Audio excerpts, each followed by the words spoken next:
안녕하세요 여러분. 오늘은 우리 나눔이 선생님들과 재미있는 게임을 해보려고 하는데요. 요즘에 많이 핫한 게임인데요, 어몽어스라는 게임 여러분 아시나요? 여러분 마피아 게임 알죠? 마피아 게임과 비슷한 건데요, 이 게임이요 거짓말을 하는 게임이에요. 여러분 디스코드를 이용해서 우리 나눔이 선생님들과 같이 소통을 하고 있는데요, 우리 나눔이장 유빈 선생님 한번 인사 한번 해주세요. 안녕하세요, 공부 친구들. 진짜 얼굴 못 본 지 너무 오래돼서 너무 보고 싶어서 우리가 이렇게 영상으로라도 만나려고 준비를 좀 해봤어요. 네, 영상으로 만나려고 하는 게 아니라 게임을 좋아하더라고요. 맨날 게임을 이거 하고 있어요. 벌써 들어와 있는데요. 보이시나요? 네, 여기에 슈크림빵. 자, 이제 게임이 여러분 시작이 됩니다. 누가 거짓말을 잘하는지 한번 보도록 하겠습니다. 여러분 과연 임포스터가 누구일까요?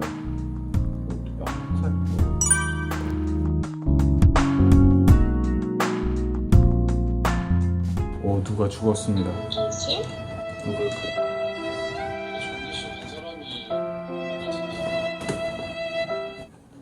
유빈 누나는 식당에서 위에서 맞고 전도사님은 어디 계셨어요? 나? 네, 지금 네. 현재 위치가 어디예요? 나 그 뭐지?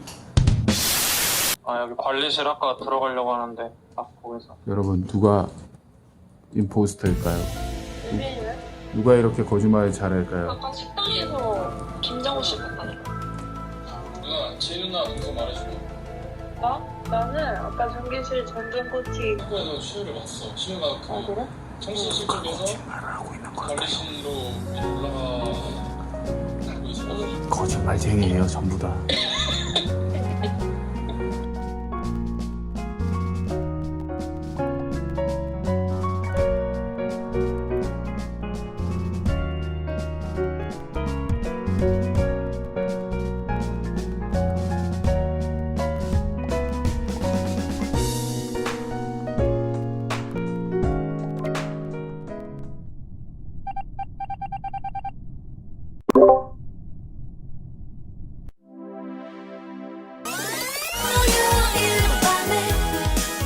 여러분 안녕하세요. 한 주간도 평안하셨습니까? 토요일 밤 정말 특별한 밤이 되기 위해서 여러분을 다시 찾아왔습니다.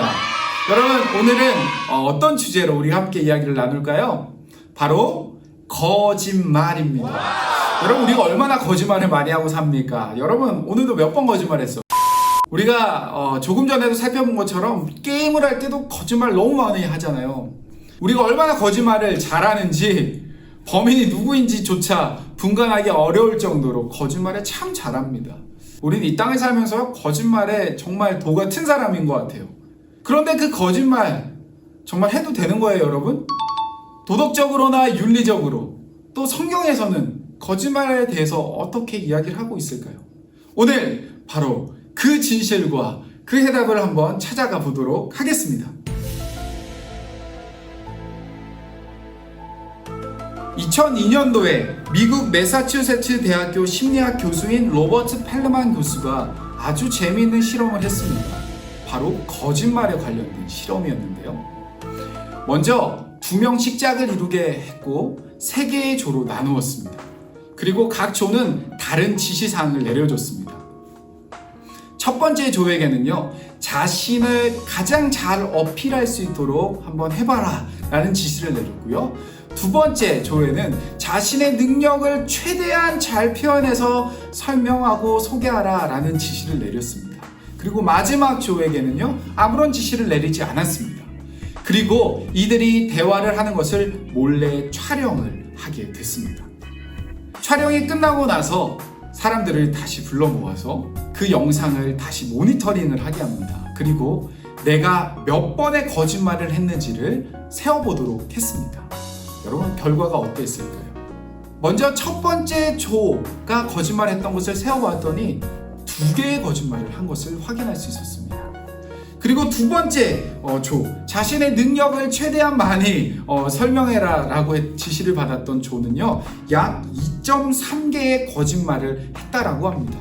그리고 마지막으로 지시를 받지 않았던 사람들의 대화 속에서는 약 0.88개의 거짓말을 하는 것을 발견할 수 있었습니다. 여러분, 이 실험이 무엇을 우리에게 보여주고 있을까요? 먼저는요, 사람들은 대화 속에 거짓말을 한다는 거예요. 그 중에 특별히 자신을 어필하고 자신의 능력을 드러내고 자신을 소개할 때는요, 더더욱 거짓말을 많이 하고 있다는 것을 알 수 있습니다. 여러분, 우리들도요, 인스타그램 여러 가지 SNS를 많이 하잖아요. 우리의 삶들, 일상들을 막 올리는데 사실 그때 정말 좋은 것만 올리나요? 어플을 이용해서 막 턱도 깎고 피부도 교정하고 여러분, 다 거짓말이잖아요. 왜 거짓말하는 거야? 또 이 실험에서 굉장히 흥미로운 사실이 무엇이냐면, 실험에 참가했던 사람들은요, 자신이 평상시에 거짓말을 많이 하는 사람이 아니라고 생각을 했다는 거예요. 그런데 실제로 내가 모니터를 하면서 내가 하는 말을 봤더니 어때요? 내가 거짓말쟁이인 거야. 자신의 무의식 속에서도 거짓말을 하고 있는 그런 모습들을 발견하게 되었다라는 겁니다. 여러분, 일본인 작가 감마 와타루라는 사람이 이런 책을 썼어요.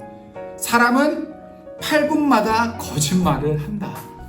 얼마나 거짓말을 많이 하는지를 엿볼 수 있는 그런 책인데요. 그런데 이 감마 와타루라는 작가는요, 거짓말이 잘못됐다라고 비판하기보다는 이 거짓말이 인간관계에 있어서 가장 필수적이고 또 도움이 되는 도구 중 하나다라고 이야기를 하고 있습니다. 여러분, 아이러니하지 않나요? 거짓말하면 우리가 윤리적으로나 도덕적으로 잘못되었다라고 생각을 하거나, 또 성경에서는 어떻게 이야기해요? 성경에서도 거짓말은 잘못되었다라고 이야기하지 않습니까? 대표적으로 십계명 말씀에서도 이런 말씀이 있죠. 출애굽기 20장 16절 말씀인데요, 내 이웃에 대하여 거짓 증거하지 말라. 거짓말하지 말라는 거예요. 성경에서도 거짓말하지 말라라고 하는데 우리는 진짜 사실은 어때요? 내가 크리스찬임에도 불구하고 거짓말을 하면서 살아가고 있다는 거예요. 그런데 사람이 진짜 거짓말을 안 하고 살 수는 있을까요? 진실만을 이야기할 수 있나요? 결혼을 앞둔 커플이 웨딩 드레스를 보러 갑니다. 신부가 여러 벌의 웨딩 드레스를 바꿔가면서 어떤 것이 가장 마음에 드는지를 막 입어보잖아요. 여러분, 그때 가장 중요한 게 뭐예요? 함께 간 신랑의 리액션이에요. 여러분, 그것이 마음에 들든 그것이 마음에 들지 않든 리액션은 무조건 이야! 물개 박수 아닌가요? 무조건 칭찬과 한없는 환호를 쏟아내야 되는 거예요. 여러분, TV에 나왔던 이 연예인도요, 그것을 위해서 미리 공부를 하고 갈 정도로 여러분 리액션이 굉장히 중요한데요. 여러분, 이게 뭐예요? 사실 거짓말 아닌가요? 물론 신부는 예쁘지만 어떤 드레스는 안 어울릴 수도 있잖아요, 그죠? 그렇지만 거짓말을 할 수밖에 없는 거예요. 여러분, 또 이런 건 어때요? 여러분, 스승의 날이 되면 선생님께 편지를 써요. 처음에 선생님께 어떻게 시작을 하나요? 사랑하고 존경하는 누구누구 선생님께. 여러분, 거짓말이잖아요. No.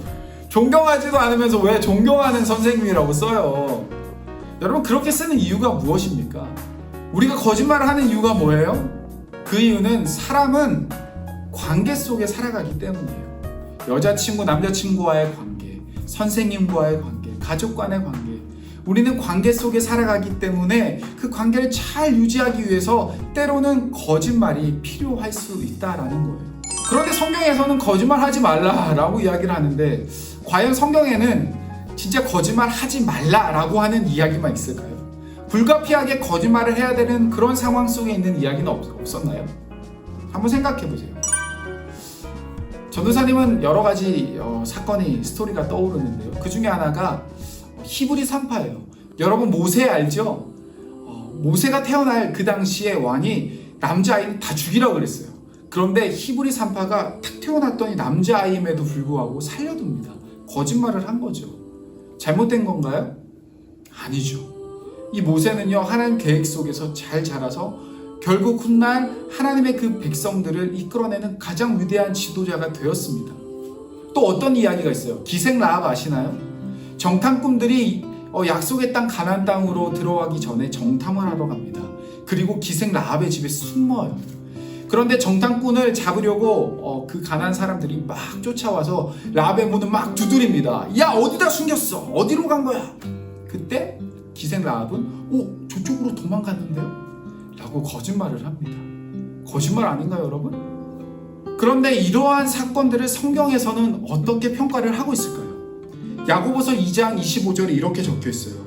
또 이와 같이 기생 라합이 사자들을 접대하여 다른 길로 나가게 할 때에 행함으로 의롭다 하심을 받은 것이 아니냐. 여러분, 거짓말한 것이 의롭다라고 성경은 이야기를 하고 있습니다. 여러분, 이러한 사건들을 종합해보면 거짓말은 무조건 나쁜 것이다 라고 이야기하기는 굉장히 어려운 것 같습니다. 그렇다면 거짓말을 하지 말라는 이 10계명의 말씀은 우리는 어떻게 해석해야 될까요? 사실 이 10계명의 말씀을 원어 그대로 직역하면 이렇게 적혀 있습니다.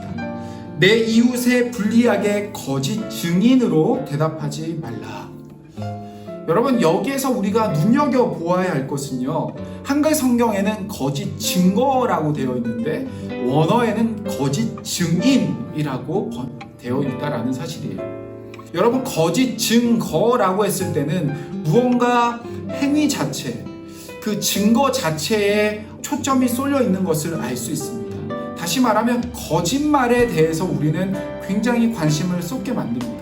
그러나 원어에서는요, 거짓 증인이라고 이야기했어요. 무슨 말이에요? 이 말씀은 거짓을 말하고 있는 증인, 사람에 대해서 더 집중을 하고 있다라는 것을 알 수 있습니다. 그래서 이 9계명의 말씀은 단순히 거짓말에 대해서 이야기하는 것이 아니라 사람에 대해서 이야기를 하고 있다라는 것을 우리는 알 수 있어요. 여러분, 고대 유대 사회는요, 지금처럼 CCTV나 블랙박스가 있었던 것이 아닙니다. 사건과 사고가 발생했을 때 그 CCTV를 가리는 가장 큰 역할을 했던 것이 바로 증인이에요. 사람이었습니다. 신명기 19장을 보면 이 증인의 역할, 증인이 얼마나 중요한지에 대해서 잘 설명해 주고 있는데요. 소유를 지키고 빼앗는 것, 사람의 생명을 살리고 죽이는 일, 이 모든 것들이 증인의 역할에 따라서 크게 좌우가 되고 있는 것을 알 수 있습니다. 다시 말해서 증인이 진리를 말하지 않고 거짓을 말했을 때 이웃이 크게 화를 입을 수도 있다라는 거예요.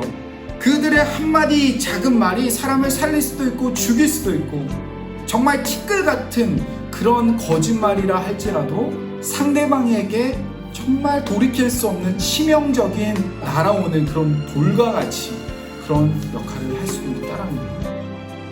따라서 성경에서 말하는 이 거짓말에 대한 가르침은요, 거짓말이라는 이 행위 자체, 이 행위 안에만 있는 것이 아니라 그것과 함께 연결되어 있는 관계, 그것과 함께 연결되어 있는 사람, 이 모든 것을 함께 볼 수 있어야 합니다.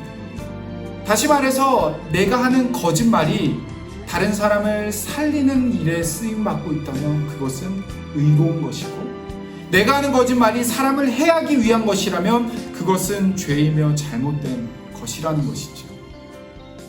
여러분, 우리는 정말 많은 거짓말을 하고 살아갑니다. 오늘도 여러분 몇 번의 거짓말을 했습니까? 그런데 사실 그 거짓말 속에는 사람을 살리려고 하는 거짓말보다는 나를 위한 것, 나를 포장하고 나를 보호하고 나를 숨기려 하고 나를 드러내려고 하는 그런 동기에서 나오는 거짓말이 사실 훨씬 많지 않았습니까?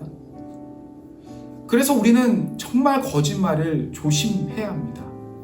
골로새서에서는 우리에게 거짓말에 대해서 이렇게 권면하고 있습니다. 너희가 서로 거짓말을 하지 말라. 옛사람과 그 행위를 벗어버리고 새 사람을 입었으니. 사랑하는 여러분, 원하기는 저와 여러분이 예수 그리스도 안에서 새 사람이 되었기 때문에 우리는 사람을 해하고 정말 사람을 죽이고 사람을 낙담시키는 그런 거짓말에서 우리는 벗어나서 이제는 우리의 언어가, 우리의 행위가 거짓이 아니라 정말 진리 앞에, 복음 앞에, 하나님 앞에, 또한 사람을 살리는데 쓰임받는 그런 저와 여러분이 되었으면 좋겠습니다. 그것이 비록 거짓말이라 할지라도 거짓말이라는 행위 자체에 중요한 것이 아니라 우리의 그 행위가 어디를 향하고 있느냐, 사람을 살리고 있는지 사람을 죽이고 있는지, 또 나를 살리고 있는지 나를 죽이고 있는지, 여러분, 우리가 하고 있는 이 거짓말, 우리의 삶을 다시 돌아보면서 하나님 앞에 재정립하는 저와 여러분이 되기를 간절히 바라고 소원합니다. 여러분, 다음 주에 우리 또 만나도록 하겠습니다. 여러분, 한 주간도 평안하시고 승리하시고 힘내세요. 여러분, 사랑해요.